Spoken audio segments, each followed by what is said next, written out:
There are several times during the Clone Wars where the Separatists throw a fight despite them clearly having the advantage, with Geonosis being the prime example of this. But I'd like to look at another crucial battle from the Clone Wars where the Republic would have surely lost had the Separatists actually tried. I'm Zach from the Five Nights Tavern, and today we're going to be taking a look at the Battle of Kamino. Let's get started. Be sure to like and subscribe if you find yourself enjoying the video. It helps us grow and produce better content. Thanks again. Before this battle even begins, it seems as if the Separatists were at least trying to make the invasion of Kamino look a little bit convincing, as they tried and failed to take out a clone observation post on the moons of Rishi. But when that backfired and alerted the Republic to the impending attack, the Separatists made the strange decision to proceed rather than abandon a seemingly doomed plan. Stranger still, the fleet that arrived to invade the planet was far too small to actually take it, with Grievous bringing in one Providence class, along with multiple Munificent, Recusant, and 3 mighty Lucrehulk battleships, against a Republic blockade of about 24 Venator cruisers, along with Acclamator and Arquentins class light cruisers led by Anakin Skywalker and Obi-Wan Kenobi, with Kamino itself sporting a large wing of starfighters to further supplement the defense. This is the first major red flag of the attack for me. The Separatists have clearly not brought enough firepower to take the planet, and they almost seem incompetent as their attack boils down to little more than a head-on charge against the blockade. Within moments, Anakin and his fighter assault is ripping through enemy ships like a hot lightsaber through butter, causing mountains of debris to fall onto the planet's surface. It almost seems like the Seps are trying to get their ship shot down. I wonder why that could be. This initial space battle really is an interesting situation for Anakin and Kenobi, as we get a good look at their differing levels of tactical intuition. Anakin is up in the air blasting droids and doesn't give the weird strategy a second thought, while Kenobi is down on the planet's surface, deeply concerned about why the battle is too easy. Had it not been for his intuition here, things might have gone far worse for the Republic. Of course, it turns out that the entire space battle was just a massive distraction, as the real attack is coming not from space, but from the sea, as an army of aqua droids led by Ventress has snuck onto the planet via the debris and is preparing these really cool Trident assault ships. Now, I really like this design. They're basically these giant squids that jump out of the water and punch through buildings to drop off droids and catch the clones off guard.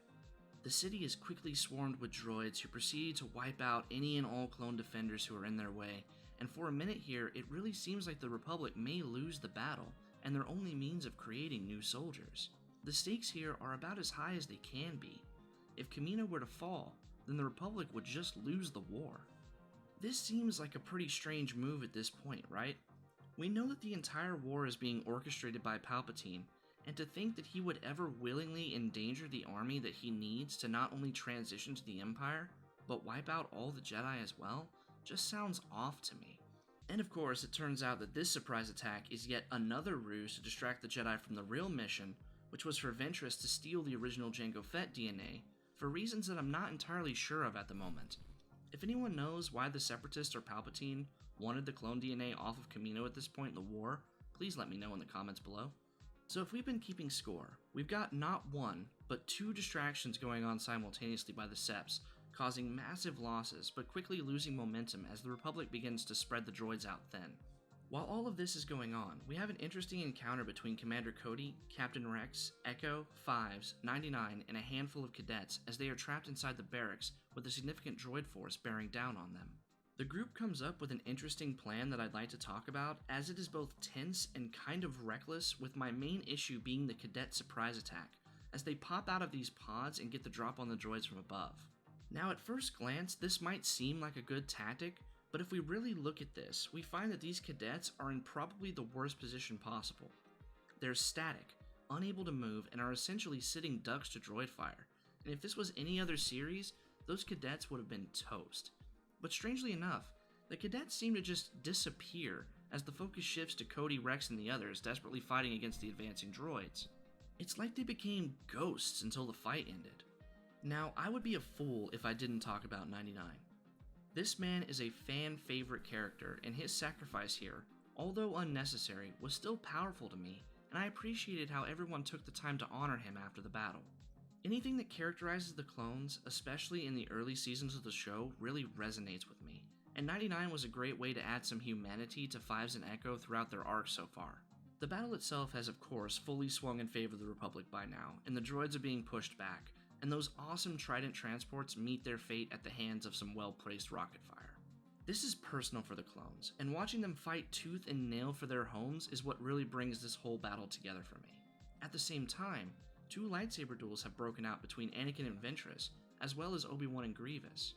There's a funny recurring issue in the Clone Wars that I want to mention here, because it's established in Revenge of the Sith that Anakin and Grievous hadn't met yet, and we have a lot of instances of them being in the same place at the same time, but are separated due to them not being allowed to meet.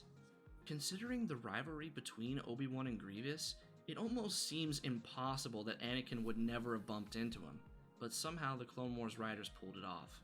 As we near the end of the battle, Anakin's inner dark side starts to peer through as he corners Ventress and plans on having her executed via firing squad rather than take her as a prisoner of war. His entire demeanor and tone here tells me that not only does he want to do this, but that he's enjoying it.